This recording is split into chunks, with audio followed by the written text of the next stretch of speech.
E a nossa palestrante de hoje, que eu já vou passar o bastão para ela, é a Mariana Pereira, que é comentarista da ESPN e do Disney Plus, e integra a bancada do Mina de Passe e cobre futebol feminino e masculino no cenário nacional e internacional.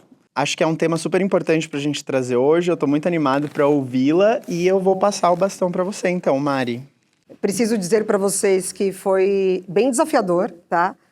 Para a gente agregar esse tema, trazer para a minha realidade, para a realidade de vocês, que na verdade acaba sendo quase que a mesma, né? Principalmente de nós mulheres. E aí eu acho que esse tema tem muito a ver com a gente, mas tem muito a ver como sociedade, né? Que somos. Então, eu, para provocar, trouxe algumas perguntas para a gente tanto debater aqui entre nós, porque eu quero que esse papo seja nosso, não seja só uma palestra minha.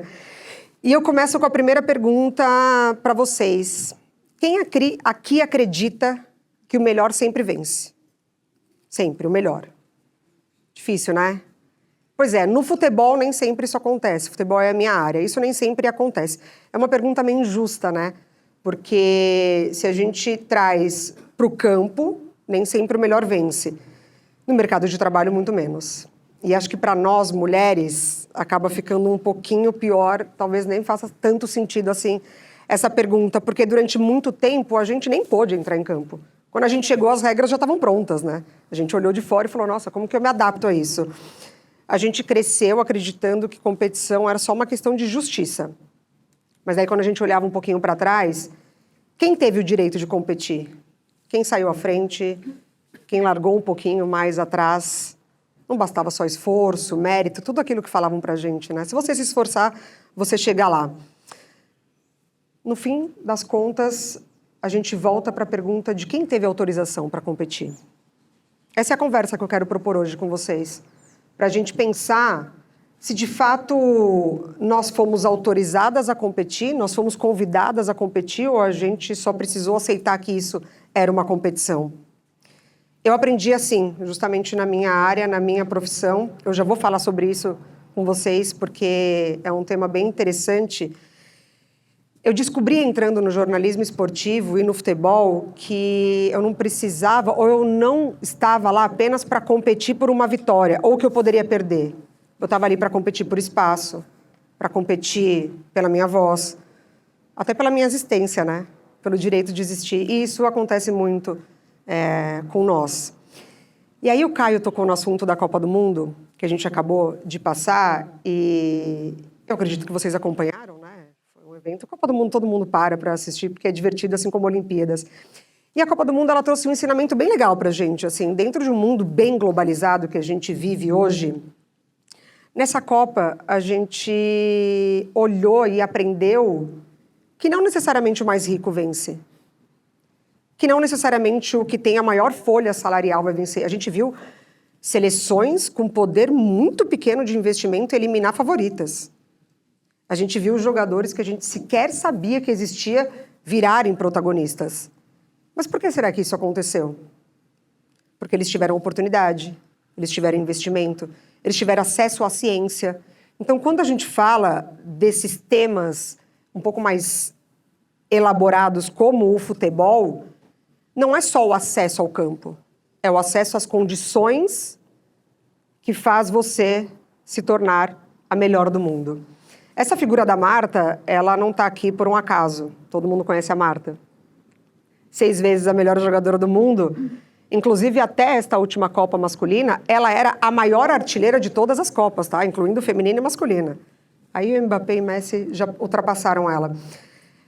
Essa foto da Marta com a formiga aconteceu na Copa do Mundo de 2019, na França. Todas as vezes que a Marta marcava um gol, ela fazia esse gesto apontando para a chuteira dela, que tem um símbolo bem significativo. Esse símbolo significa Go Equal. A Marta, até hoje, ela não tem nenhum patrocínio de marca esportiva, de chuteira, de uniforme, um patrocínio próprio, porque ela não aceita receber menos do que essas marcas oferecem para os homens. Então a Marta, 6 vezes melhor do mundo, falou, enquanto você, Nike, Puma, Adidas, tantas outras, não oferecer a mim e as minhas atletas da seleção o mesmo que vocês oferecem para vários jogadores masculinos, eu não quero.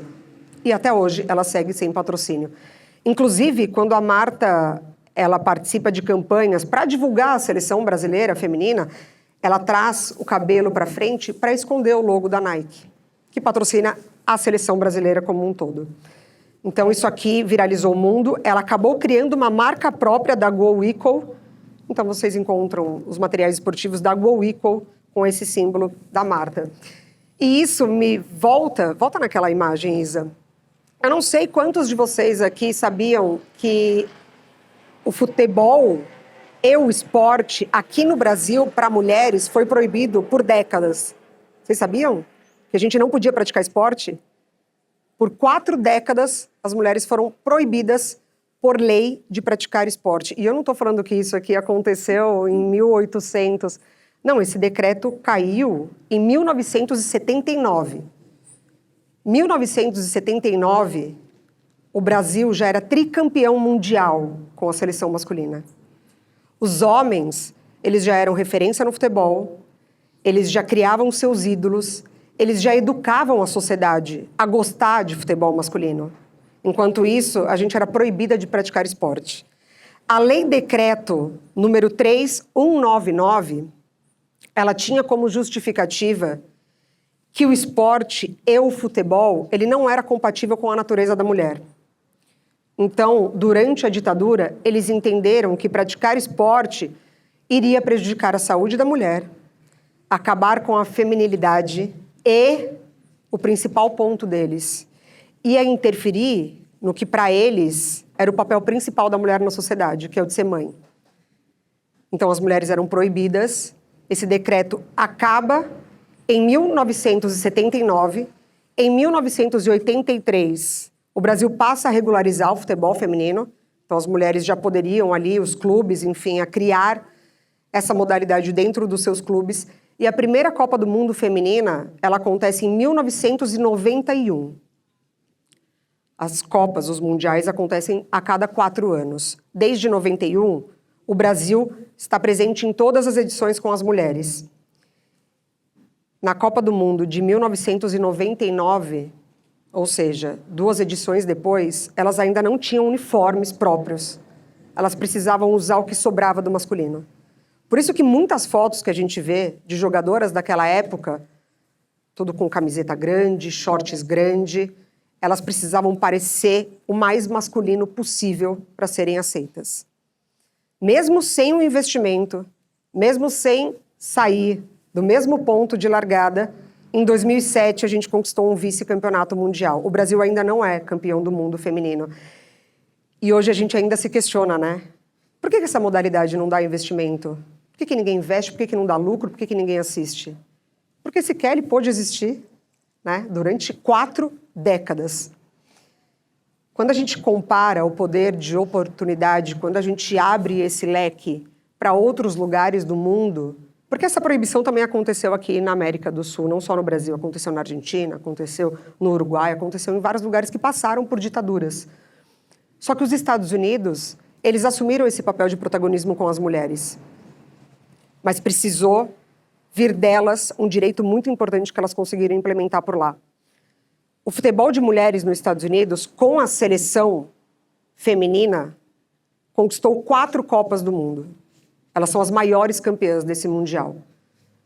O futebol masculino lá nunca conquistou uma Copa do Mundo. Eles nunca passaram, eles nunca tiveram esse privilégio de conquistar. E mesmo assim, eles ganhavam muito mais do que elas. Em premiações, em incentivos dentro da própria federação, até que em 2022 elas falaram assim, não, a gente não aceita mais isso. Em conjunto, todas elas entraram com uma ação contra o Estado e contra a federação por direitos iguais. E 2 anos depois elas ganharam. Elas ganharam 22 milhões de dólares de indenização, além de igualarem as premiações, e elas chegaram a um acordo com o masculino. Quando vocês participarem de uma Copa do Mundo, porque vocês recebem muito mais da FIFA, vocês vão dividir o dinheiro de vocês com a gente. E quando a gente participar, a gente divide o nosso dinheiro de premiação com vocês. Então essa foi uma forma delas conseguirem mostrar para o Estado que eu, que ganho Copa do Mundo, recebo menos do que eles, que não ganham Copa do Mundo, isso está errado. Então, a gente traz isso para a nossa realidade, de que, como sociedade, talvez o nosso principal erro nunca foi pensar que o melhor deve ser escolhido. Quando você entra numa empresa e a primeira coisa que te falam é: aqui a gente tem os melhores. O nosso principal erro é porque a gente nunca se questionou. Onde estão esses melhores? As oportunidades estão para os melhores mesmo, de fato? Quando a gente para pensar sobre essa oportunidade que a gente demorou muito tempo para ter como sociedade, eu volto na minha sala de faculdade. Eu fiz faculdade de jornalismo e eu lembro que eu entrei na faculdade já sabendo o que eu queria fazer da minha vida. Eu queria trabalhar com futebol, eu queria trabalhar com esporte. Eu sempre pratiquei esporte, mas nunca joguei bola. E eu lembro que no meu primeiro dia de aula, um dos professores, eu fiz PUC aqui em São Paulo, e um dos professores perguntou: quem aqui quer trabalhar com jornalismo cultural? Aí o pessoal levantou a mão. E de moda, enfim, política. E quem quer trabalhar com jornalismo esportivo? Metade da sala levantou a mão. Eu era a única menina. Mas, na verdade, isso me causou estranheza, mas não uma estranheza experimentada, como eu experimentei depois ao longo da minha profissão, quando eu fui me inserir no mercado de trabalho.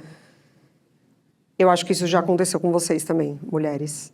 E, na verdade, aqui o meu papel que eu me propus a trazer para vocês é mais instigar esse pensamento de que, onde eu estou hoje, eu olho para o lado e questiono se essa pessoa ela ainda está nesse ponto de largada ou se ela ainda está esperando autorização para poder competir. Essas diferenças não aparecem, né, ali no currículo, mas aparecem justamente na linha de chegada. E aí eu fiquei pensando também, será que a gente tem medo de competir? Ou o nosso medo acontece justamente quando a gente percebe que a competição está ficando um pouquinho mais justa? E aí a gente se assusta. De que eu olho para o mercado de trabalho e talvez eu tenha um par tão bom quanto eu e isso me ameaça, sendo que eu sempre cresci em cima desses privilégios. E aí eu fiquei pensando, quão justo é eu entender que eu não posso ou eu não gosto de competir? Eu gosto de competir. Eu gosto de ser cobrada, de ser analisada, de errar, de acertar, de aprender, de vencer. O que eu não quero mais é que, como sociedade e como mercado de trabalho, eles continuem colocando as mulheres para competir entre si. Como se a gente precisasse brigar só por um único espaço, aquele que foi dedicado para a gente. Assim como eu também não quero ser vista como uma competidora secundária no mercado geral. Eu quero disputar o mesmo campeonato, com as mesmas regras, ter o mesmo acesso àquela medalha de ouro, àquela possibilidade de ganhar. E aí eu tenho duas perguntas para deixar para vocês, para a gente começar a trocar esse papo. A gente tem ela aqui. A primeira é, na corrida da sua vida, você largou no pelotão da frente ou no pelotão de trás? Ou melhor, hoje, na posição que você ocupa, quem ainda está esperando a autorização para entrar em campo?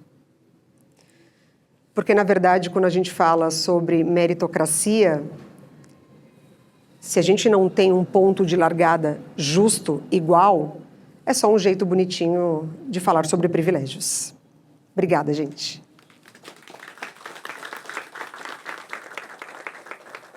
Obrigado, Mari. Imagina.